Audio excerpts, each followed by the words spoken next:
চেম্বারে থাইরয়েড হরমোনের সমস্যা নিয়ে একটা কাপল আসলো।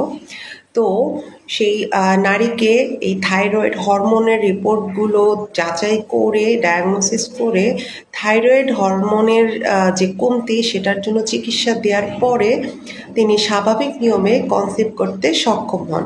তো এই বিষয়টা দেখার পরে আমি ভাবলাম যে এই যে বন্ধ্যাত্ব বা ইনফার্টিলিটি, এই বিষয়টা অনেকেরই সমস্যা থাকে বা সঠিকভাবে ডায়াগনোসিস হওয়ার অভাবে কনসিভ করতে পারেন না বা লেট হয়।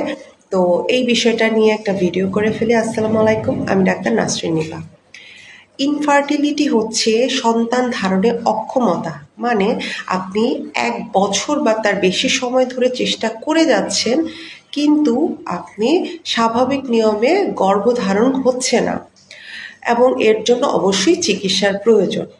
আর সাবফার্টিলিটি হচ্ছে আপনার সন্তান ধারণ করা সম্ভব, কিন্তু সেটা স্বাভাবিক সময়ের চেয়ে অনেক বেশি দেরি হচ্ছে, তখন আপনি চিকিৎসকের শরণাপন্ন হতে পারেন। দুটো ভিন্ন জিনিস, কিন্তু কিছু কারণ রয়েছে এর পিছনে, এবং এক্ষেত্রে দেখা যায় যে নারী কোনো সমস্যা থাকতে পারে, পুরুষেরও কোনো সমস্যা থাকতে পারে, কোনো ক্ষেত্রে জেনেটিক কারণ হতে পারে, এবং যারই সমস্যা থাকবে তাকে চিকিৎসা নিতে হবে। তো আমরা প্রথমে হচ্ছে দুজনের যে সমস্যা সেটার কারণগুলো জেনে নেই। প্রথমত, দুজনের ক্ষেত্রেই লাইফস্টাইল একটা ফ্যাক্টর, যেমন ওজন অনেক বেশি থাকা, ওবেস থাকা, ধূমপান মদ্যপানের অভ্যাস থাকা, লাইফস্টাইলটা ভালো না থাকা, মানে স্ট্রেস অনেক বেশি থাকা, কন্টিনিউয়াস যে মোবাইল, ল্যাপটপ, কম্পিউটারে আমরা কাজ করি, সেই যে রেডিয়েশনগুলো আসছে সেটা আমাদের শরীরে এফেক্ট করা, বিভিন্ন ওষুধ আমরা খাচ্ছি, যেমন গ্যাস্ট্রিকের সমস্যার জন্য কন্টিনিউয়াস অ্যান্টি আলসারেন্ট খেয়ে যাচ্ছি, কারো লিভারের সমস্যা থাকলে আমরা অ্যান্টিহেপাটিক খাচ্ছি, কেউ কোনো ধরনের কোনো ক্যান্সারের ট্রিটমেন্ট হিসেবে বা কোনো অন্য কিছুর জন্য কেমোথেরাপি বা রেডিওথেরাপি নিচ্ছে, ইত্যাদি নানান ধরনের ড্রাগের সাইড ইফেক্ট থাকতে পারে। এবং পুষ্টিহীনতা, আমরা পর্যাপ্ত পরিমাণ ফলমূল, শাকসবজি এবং পুষ্টিকর খাবার খাচ্ছি না। তো এইগুলো গেল হচ্ছে কমন ইস্যু। কিন্তু পুরুষের ক্ষেত্রে এবার আমি আসছি যেটা একদম স্পেসিফিক সমস্যা থাকে এবং যেগুলোর চিকিৎসা প্রয়োজন। যেমন পুরুষের যদি যেটা আমাদের কনসেপ্ট করার জন্য জরুরি, একজন পুরুষের স্পার্ম, একজন নারীর ওভাম, যেটা নিষেক হবে এবং তার পরবর্তী সময় ভ্রূণ হবে, যেটা জরায়ুতে পরবর্তী সময়ে মানে বেবিতে কনভার্ট হবে। এটা হচ্ছে স্বাভাবিক প্রসিডিউরটা। তো সেক্ষেত্রে স্পার্মটা জরুরি। তো পুরুষের ক্ষেত্রে সেই স্পার্মটা যদি অ্যাক্টিভ না থাকে, গতিশীল না থাকে, দুর্বল থাকে, শেপে কোনো প্রবলেম থাকে, পরিমাণে কম থাকে অলিগোস্পার্মিয়া, বা একদমই না থাকে অ্যাজিওস্পার্মিয়া, তো এইগুলো তার স্পার্মের প্রবলেম হতে পারে। অন্ডকোষ, যেখানে বীর্যর সাথে স্পার্মটা মিলিত হয়ে এরপর হচ্ছে স্বাভাবিক শারীরিক মিলনের মাধ্যমে নারীর দেহে প্রবেশ করবে, সেই স্পার্মটা যদি অন্ডকোষ থেকে যে নালীর মাধ্যমে বের হবে, সেই নালীতে কোনো কারণে বাধাপ্রাপ্ত হয়, কোনো ব্লক থাকে, অন্ডকোষে কোনো সমস্যা থাকে, কোনো অর্কাইটিস থাকে, কোনো আঘাত থাকে, কোনো ফুলে যায়, ব্যথা থাকে, বা সে স্বাভাবিক নিয়মে শারীরিক মিলন করতে অক্ষম থাকে, বিভিন্ন কারণ হতে পারে।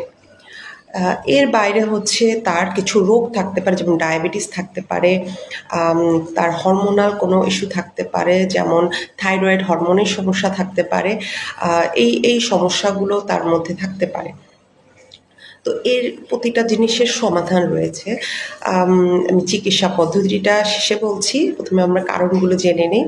নারীদের ক্ষেত্রে প্রথমে আমি বলছি, সেম লাইফস্টাইলের এই প্রবলেমগুলো তো থাকবেই, এর পাশাপাশি কিছু ডিজিজ, যেমন হচ্ছে পলিসিস্টিক ওভারিয়ান ডিজিজ থাকতে পারে। সেক্ষেত্রে হচ্ছে আপনার ডিম্বাশয় থেকে যে ডিম্বটা, সেই পরিপক্ক ডিম্বটাই বের হতে পারছে না এই পলিসিস্টিক ওভারিয়ান সিনড্রোমের কারণে।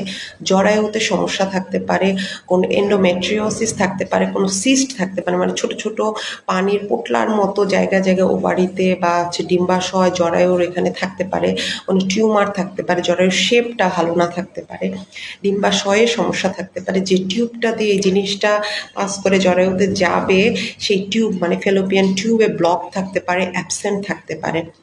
এই নানান ধরনের সমস্যা থাকতে পারে নারীদের ক্ষেত্রেও। কিছু ডিজিজও থাকতে পারে, যেমন এই যে পলিসিস্টিক ওভারিয়ান ডিজিজ, ডায়াবেটিস, আর হাইপোথাইরয়েডিজম মানে থাইরয়েডের সমস্যা থাকতে, প্রোলেকটিন হরমোনটা অনেক বেশি থাকতে পারে, এই সমস্যাগুলোও থাকতে পারে। তো সেক্ষেত্রে কি করতে হবে? আমরা হচ্ছে প্রতিটা জিনিসের আমরা প্রথমে লাইফস্টাইল মডিফিকেশন, এটা আমি প্রতিটা ভিডিওতে বলে ফেলি যে ধূমপান ছাড়তে হবে, মদ্যপান ছাড়তে হবে, পুষ্টিকর খাবার খেতে হবে, স্ট্রেস কমাতে হবে, লাইফস্টাইলটা চেঞ্জ করতে হবে, মানে ঘুমের পরিমাণ, আপনার এই যে মোবাইলে অ্যাডিকশনের পরিমাণ, এই জিনিসগুলি করতে হবে, শারীরিক কর্মদক্ষতা বাড়াতে হবে, অ্যাক্টিভ থাকতে হবে, ওজনটা নিয়ন্ত্রণে রাখতে হবে। এই জিনিসগুলো মেনটেন করার পরে আপনার যদি হচ্ছে টিউবে কারো প্রবলেম থাকে, আইদার হচ্ছে পুরুষের যে অন্ডকোষ থেকে যে টিউব সেখানে, অথবা নারীর ফেলোপিয়ান টিউবে, সেই ব্লকেজের ক্ষেত্রে সার্জারির প্রয়োজন হতে পারে। যদি কোনো ধরনের ইনফেকশন থাকে, যৌনবাহিত রোগ থাকে, সেগুলো চিকিৎসা করতে হবে। ডায়াবেটিস থাকলে সেটা নিয়ন্ত্রণে রাখতে হবে, থাইরয়েড হরমোন থাকলে সেটা চিকিৎসা করতে হবে, পলিসিস্টিক ওভারিয়ান ডিজিজ থাকলে, কোনো সিস্ট থাকলে সেগুলোর চিকিৎসা করতে হবে। এই সব কিছু ম্যানেজ করার পরে তারপরও যদি আপনার কোনো সমস্যা থাকে, সেক্ষেত্রে চিকিৎসাটা কী?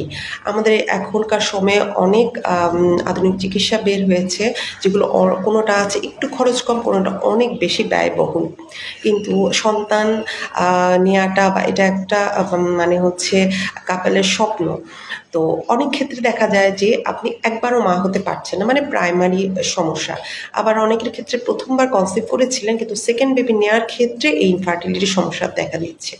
তো চিকিৎসার ধরনটাও ভিন্ন হবে। আমি পুরুষের ক্ষেত্রে একটু বলে নিই, যদি একদম অ্যাজিওস্পার্মিয়া হয়, মানে কোনো শুক্রাণু নেই, সেক্ষেত্রে কোনো কিছুই করার নাই, এটা স্বাভাবিক আপনার শারীরিক সমস্যা।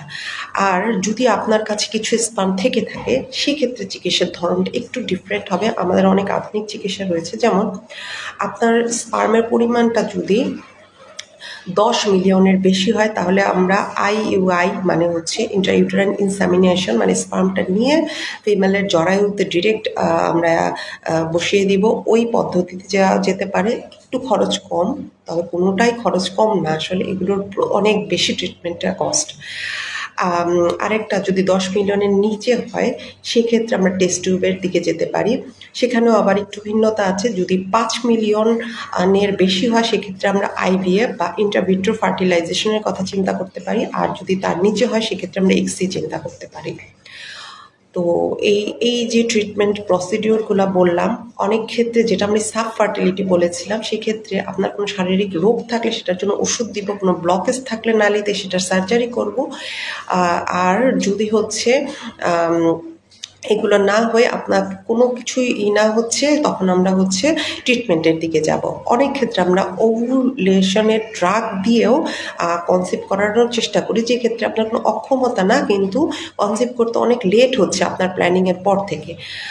সেক্ষেত্রে আমরা হচ্ছে কিছু ওভুলেটরি ড্রাগ দিই, স্টিমুলেটিং, সেগুলোর প্রতিটা নিয়ম আছে, কোর্স আছে।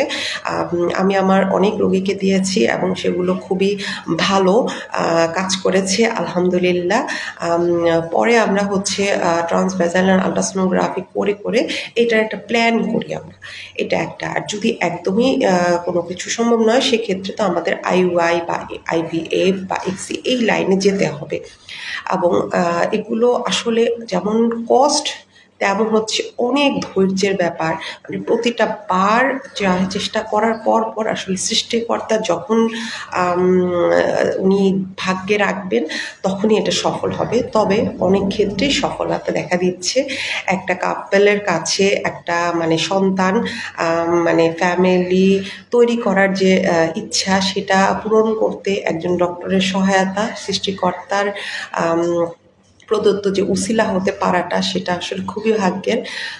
তো আপনারা নিরাশ হবেন না, যাদের এই সমস্যা আছে চিকিৎসকের পরামর্শ নেবেন। আপনি একজন মেডিসিন, একজন এন্ডোক্রাইনোলজিস্ট, আপনার গাইনোকোলজিস্ট, আপনার কারণটা আসলে নির্ণয় করতে হবে, দেন হচ্ছে আমরা প্ল্যানিংয়ে যেতে পারবো। তো নিরাশ না হয়ে আপনারা সমস্যার সমাধানের দিকে এগিয়ে যাবেন। এবং এই চিকিৎসায় অবশ্যই নারী এবং পুরুষকে একসাথে চিকিৎসকের সাথে কনসাল্ট করতে হবে এবং ধৈর্য ধারণ করতে হবে।